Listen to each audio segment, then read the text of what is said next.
ಎಲ್ಲರಿಗೂ ನಮಸ್ಕಾರ. Hello everyone, greetings for the day and welcome to our Kannada learning journey. This is Divya and you are watching Trend Brain. ನಾವು ಈ ದಿನ ಜ ವ್ಯಂಜನಾಕ್ಷರಕ್ಕೆ ಗುಣಿತಾಕ್ಷರದ ಮಾಲೆಯನ್ನ ಮಾಡೋಣ. ಗುಣಿತಾಕ್ಷರ ಕಲಿಯೋದಕ್ಕಿಂತ ಮುಂಚೆ ಮಕ್ಕಳಿಗೆ ಸ್ವರಗಳು, ವ್ಯಂಜನಗಳು ಹಾಗೂ ಅದರ ಕಲಿಕೆ, ಅದರ ಶಬ್ದ ಹಾಗೂ ಲೆಟರ್ ಐಡೆಂಟಿಫಿಕೇಶನ್ ಹಾಗೂ ಬರೆಯುವ ವಿಧಾನ ಹೇಗೆ ಅಂತ ಮಕ್ಕಳಿಗೆ ಗೊತ್ತಾಗಿರ್ಬೇಕು. ಇದರ ನಂತರ ನಾವು ವರ್ಣಮಾಲೆಯನ್ನ ಕಲಿಸಿದ ನಂತರ ಮಕ್ಕಳಿಗೆ ಗುಣಿತಾಕ್ಷರವನ್ನ ನಾವು ಹೇಳ್ಕೊಡೋಣ. ಸೊ ಇವತ್ತಿನ ಅಕ್ಷರ ಯಾವುದು ಅಂತ ಹೇಳಿದ್ರೆ ಜ. ನೋಡಿ, ಇದು ಚ ವರ್ಗದ ಅಕ್ಷರವಾಗಿರುತ್ತದೆ.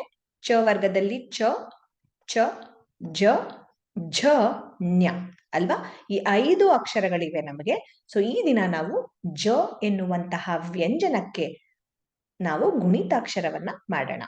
ಗುಣಿತಾಕ್ಷರ ಅಂದ್ರೆ ಏನು? ನೀವು ಮೊದಲನೇದಾಗಿ ವಿಡಿಯೋವನ್ನ ನೋಡ್ತಾ ಇದ್ರೆ ಗುಣಿತಾಕ್ಷರ ಅಂದ್ರೆ ಯಾವುದೇ ಒಂದು ವ್ಯಂಜನಕ್ಕೆ, ಅಂದ್ರೆ if you are taking any consonant, ಆ ವ್ಯಂಜನಕ್ಕೆ ಸ್ವರವನ್ನು ಸೇರಿಸಿದಾಗ to that you would add a vowel. Okay, ಅವಾಗ ಬರುವಂತಹ ಅಕ್ಷರ, if you are adding a ವ್ಯಂಜನ ಅಂಡ್ ಅ ಸ್ವರ, you get a new letter. That akshara, letter means akshara. That letter is called as Gunithakshara. We also have another name for Gunithakshara. ಯಾವುದು ಅಂತ ಹೇಳಿದ್ರೆ ಕಾಗುಣಿತ. ನಾವು ಗುಣಿತಾಕ್ಷರವನ್ನ ಕಾಗುಣಿತ ಅಂತಾನು ಹೇಳ್ತೀವಿ. The other name for Gunithakshara is Kagunita. So by now everybody should have understood Vyanjana is consonant, Swara is a vowel. And anytime you are joining a Vyanjana to a Swara, we get a new letter, and that letter is nothing but our Gunithakshara or a Kagunita. So ಇದಕ್ಕೆ ಚಿಹ್ನೆಗಳು ಇರುತ್ತೆ.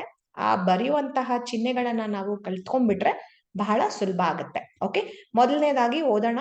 Okay, ಓದುವ ವಿಧಾನ ಹೇಗೆ ಅಂದ್ರೆ ಜ ತಲಕಟ್ಟು ಜ, ಜ ದೀರ್ಘ ಜ, ಜ ಗುಡಿಸು ಜಿ, ಜ ಗುಡಿಸಿನ ದೀರ್ಘ ಜಿ, ಜ ಕೊಂಬು ಜು, ಜ ಕೊಂಬು ದೀರ್ಘ ಜು, ಜ ವಟ್ರ ಸುಳಿ ಜೃ, ಜ ಏತ್ವ ಜೆ, ಜ ಏತ್ವ ದೀರ್ಘ ಜೆ, ಜ ಐತ್ವ ಜೈ, ಜ ಓತ್ವ ಜೋ, ಜ ಓತ್ವ ದೀರ್ಘ ಜೋ, ಜ ಔತ್ವ ಜೌ, ಜಗ್ 1 0 ಜಂ, ಜಗ್ 2 0 ಜಹ.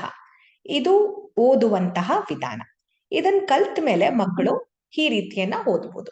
ಜ ಜ, ಜಿ ಜಿ, ಜು ಜೂ, ಜೃ, ಜೆ ಜೇ, ಜೈ, ಜೋ ಜೋ, ಜೌ, ಜಂ ಜಹ.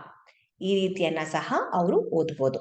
ಮಕ್ಕಳಿಗೆ ಓದಕ್ ಬಂತು, ಐಡೆಂಟಿಫಿಕೇಶನ್ ಬಂತು ಅಂತ ಹೇಳಿದ್ಮೇಲೆ ನೀವು ಕೊಡ್ಬೇಕಾಗಿರೋದೇನು, ಡಿಕ್ಟೇಷನ್ ಅನ್ನ ಕೊಡಬಹುದು. ಫಾರ್ ಎಕ್ಸಾಂಪಲ್, ಜ ಅಂದ್ರೆ ಮಗು ಈ ರೀತಿ ಬರೀಬೇಕು, ಜೋ ಬರೆಯಕ್ ಹೇಳಿ, ಜಂ ಈ ರೀತಿ ಕೊಡ್ಬೋದು.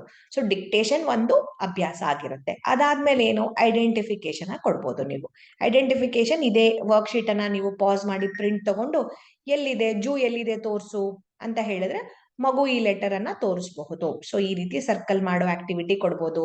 ಜೈ, ನೋಡಿ ಇಲ್ಲಿ ಐಕಾರ ಇದೆ, ಸೊ ಜೈ. ಜಹ, ಈ ರೀತಿ ಅವ್ರಿಗೆ ಐಡೆಂಟಿಫೈ ಮಾಡಕ್ ಕೊಡಿ, ಬರೆಯೋದಕ್ಕೆ ಕೊಡಿ. ಸೊ ಅದರಿಂದ ಅವರಿಗೆ ಕಲಿಕಾ ಶಕ್ತಿ ಜಾಸ್ತಿ ಆಗ್ತಾ ಹೋಗಿರುತ್ತೆ.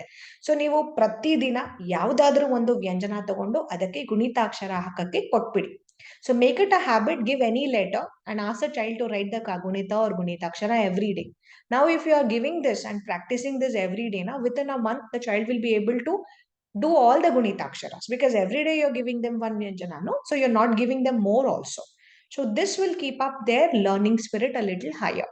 So this was today's activity. I hope you all learned the Kagunita of Jo with me today. If you have any queries or if you want me to do any other lessons in Kannada or any other topics which is related to the education methodology or any kind of education videos, you can ask me. You can put it into the comment section below. And whenever there is a possibility that we will try to incorporate whatever you have requested for. So this was our today's lesson. If we do more courses on teacher trainings also. We have classes on hobby classes. We have a regular preschool or a daycare center. If you're interested and if you're staying close by and if it is accessible, you can reach me out so I can share you more information. So that is for today's exercise. Thank you very much. ನಾನು ಮತ್ತೆ ಸಿಗ್ತೀನಿ. ಅಲ್ಲಿಯ ತನಕ ಧನ್ಯವಾದಗಳು. ಶುಭವಾಗಲಿ.